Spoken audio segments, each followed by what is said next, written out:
Chapter 37. See for yourself, Erland and Orba take in the full scope of the Myconid camp from the depot above the waterfall, diligently recording its day-to-day operations. The guards haven't changed shifts again. Okay. That only happened at 1 p.m. But every hour, on the hour it seems, that white flags are raised from the sentry towers. Okay. They seem to check in with each other. The smoke is still continuing to come out of what we assume is the electrolysis room.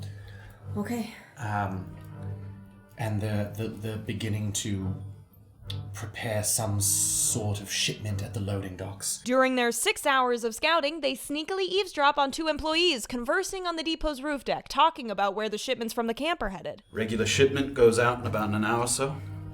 It's a big one. Headed to Erland, so they can start it up again there. Isn't Polnick going to be on the warpath? Well, they seem to think that Brick Rock's an ideal spot, so... And plus, the Void's got good presence there. As Erland and Orba have a surprisingly peaceful time scouting, Jillian assigns a few special tasks to Graven, one of which involves necrocilium, an explosive gas used during wartime. I don't have enough here to eradicate the harvesting yard, not by a long shot. But I do have enough to blow up a room or two. Now, I gave Safira my word that I would not go forward with the destruction of this camp without first digging into who might be pulling the strings, and I intend to keep that promise.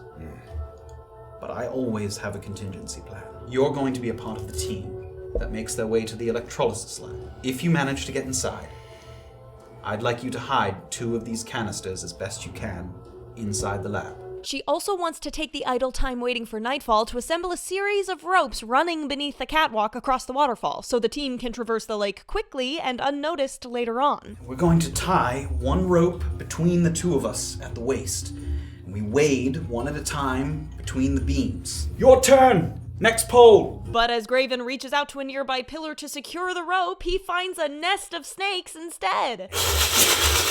Graven! Snakes!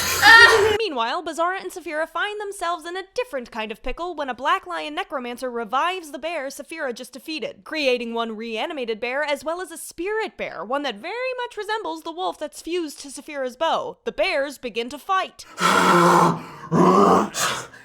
Wishing to protect that spirit bear, Safira attacks the barbarians, dragging Beezaura into the fight as well. They manage to save the spirit and annihilate the black lions and zombie bear. I just know that he's just gonna fall to pieces, so I just want to whack him so hard after this. So I whip it around 3 times, and I just go at him because it's just inevitable. And I just watch him fall down, and like the bear and Safira, and we're all watching together. As the spirit bear calms himself, he turns into a blue mist that clings to Safira's bowstring, pulsing with a dim bit of energy before fading entirely. Are you able to turn into a bear now, too? I don't know. I think I'm gonna have to find out the next time I use it. Well, What can I say? I certainly fucking hope so. Before heading back to the rendezvous point, Safira and Beezaura investigate the spot on the lake where they saw the workers assembling a machine similar to the one seen underground in Oranchupa and at the Omaso Festival. They find a note left behind that details the instructions for the apparatus. 30 turns, then vacate the area. Signal when you're clear. No loud noises, just in case. Just in case of being spotted by whom? Who's out here? Black lions, I guess? Why would they care if they're spotted by black lions? 30 turns on the crank, then vacate the area, signal when you're clear. As the 2 depart, Beezaura's foot lands on a hidden hatch by the lake. Wary of getting into another fight after sustaining a number of injuries, they decline to examine it further. I don't think it's worth opening.